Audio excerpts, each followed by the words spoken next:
Hi అండి, welcome back to my channel. ఈరోజు వీడియోలో అరిసెల్ని కొలతలతో ఏ విధంగా తయారు చేయాలో చూపించబోతున్నాను. ఈ వీడియోలో చూపించినట్లుగా చేశారంటే అసలు పాడయ్యే ఛాన్స్ అయితే ఉండదండి. అరిసెలు చాలా టేస్ట్గా ఉంటాయి. ఫస్ట్ టైం చేసినా కూడా చాలా బాగా అయితే వస్తాయండి. ముందుగా ఒక గిన్నె తీసుకుని 2 గ్లాసుల రేషన్ బియ్యాన్ని వేసుకోండి. ఇవి 1/2 కిలో బియ్యం ఉంటాయండి. ఇవి శుభ్రంగా 2-3 సార్లు కడిగి ఒక పగలు 2 రాత్రులు నానబెట్టుకోవాలి.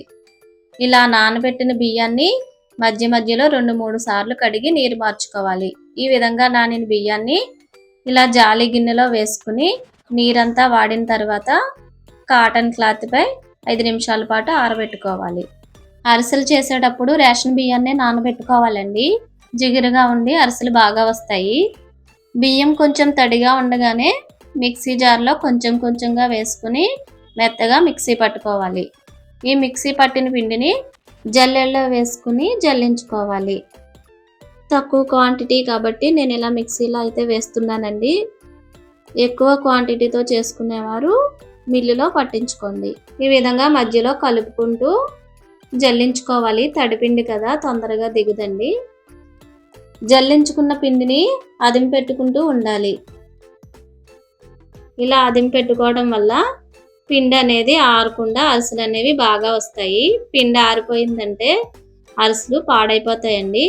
ఈ విధంగా పిండిని అంతటిని అదిమి పెట్టేసి మూత పెట్టేసుకోవాలి. ఇప్పుడు పాకం అయితే పట్టుకుందామండి. మనం ఏ గ్లాస్తో అయితే బియ్యాన్ని తీసుకున్నామో అదే గ్లాస్తో గ్లాసు పావు ముక్కలుగా చేసుకున్న బెల్లాన్ని వేసుకోవాలి. ఇది గ్రాముల్లో వచ్చేసి 350 గ్రాములు బెల్లం అండి. పావు గ్లాస్ నీళ్లు పోసి మీడియం ఫ్లేమ్లో పాకం వచ్చేంత వరకు మధ్య మధ్యలో కలుపుకుంటూ ఉడికించాలి. ఈ పాకం వచ్చిందో లేదో తెలుసుకోవడం కోసం ఒక గిన్నెలో వాటర్ వేసుకుని పాకాన్ని వేసి చూసుకోవాలి. ఈ పాకం మనం ఇలా చేతితో చేస్తే ఉండలా అయితే ఉండాలండి. ఇలా ఉండలా అయితే సరిపోతుంది. ఇప్పుడు స్టవ్ ఆఫ్ చేసుకుని పాకాన్ని కిందకి దించుకుందాం. ఇప్పుడు ఇందులో 2 గరిటెల ఆయిల్ వేసుకుని కొంచెం కొంచెంగా పిండి వేసుకుంటూ ఉండలు లేకుండా కలుపుకోవాలి. పిండిని అంతటిని ఒకేసారి అయితే వేయకూడదండి. ఎక్కువ మొత్తంలో చేసుకునేటప్పుడు కంపల్సరీగా 2 మనుషులు అయితే ఉండాలండి. ఒకరు పిండిని వేస్తూ ఉంటే ఒకరైతే కలుపుతూ ఉండాలి. లేదంటే పాకం గట్టి పడిపోతుంది. ఇలా కొంచెం కొంచెం అయితే ఒకరైనా సరే చేసేసుకోవచ్చు.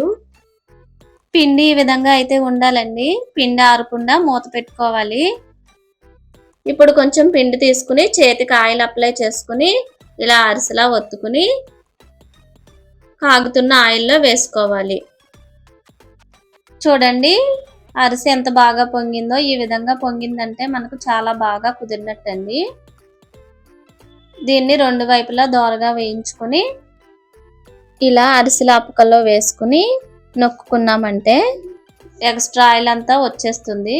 ఇలాంటి అరిసెల అప్పకలు లేని వాళ్ళు ఇలా ఏదైనా బాక్స్ తీసుకుని దీనిపైన అరిసె వేసి పై మూతతో ఈ విధంగా ప్రెస్ చేశారంటే ఎక్స్ట్రా ఆయిల్ అంతా వచ్చేస్తుంది. ఈ విధంగా అరిసెలన్నిటిని చేసుకోవాలండి. ఇప్పుడు నువ్వుపప్పు అరిసెలు ఏ విధంగా తయారు చేసుకోవాలో చూద్దాం. నువ్వుల్లో కొంచెం పెరుగు వేసుకుని నానబెట్టుకోవాలి. ఇలా నానబెట్టుకున్న నువ్వుల్లో కొంచెం పిండి ముద్దను వేసుకుని దొర్లించి అరిసెలా ఒత్తుకుని ఆయిల్లో వేసుకోవాలి. మనం పెరుగు వేసుకోవటం వల్ల అరిసెలకి నువ్వులు బాగా పట్టి ఆయిల్ అనేది పాడవకుండా ఉంటుందండి. ఇలా వేగిన అరిసెని తీసుకుని ఈ అప్పకల్లో వేసి నొక్కామంటే ఆయిల్ అంతా వచ్చేస్తుందండి. ఇలా ఎన్ని అరిసెలు కావాలితే అన్ని అరిసెల్ని చాలా ఈజీగా అయితే తయారు చేసుకోవచ్చు. వీటిని మనం వెడల్పుగా ఉన్న ప్లేట్లో ఆరబెట్టుకోవాలండి. లేదంటే ఒకదానికొకటి అంటుకుపోతాయి. చల్లారిన తర్వాత ఒక డబ్బాలో స్టోర్ చేసుకోవాలి. కారపూస సున్నుండలు ఏ విధంగా తయారు చేయాలో లింక్ అయితే డిస్క్రిప్షన్లో ఇచ్చానండి. మీకు అవసరమైతే చూడండి. ఈ వీడియో నచ్చితే లైక్ చేయండి, షేర్ చేయండి, సబ్స్క్రైబ్ చేసుకోండి. Thank you for watching.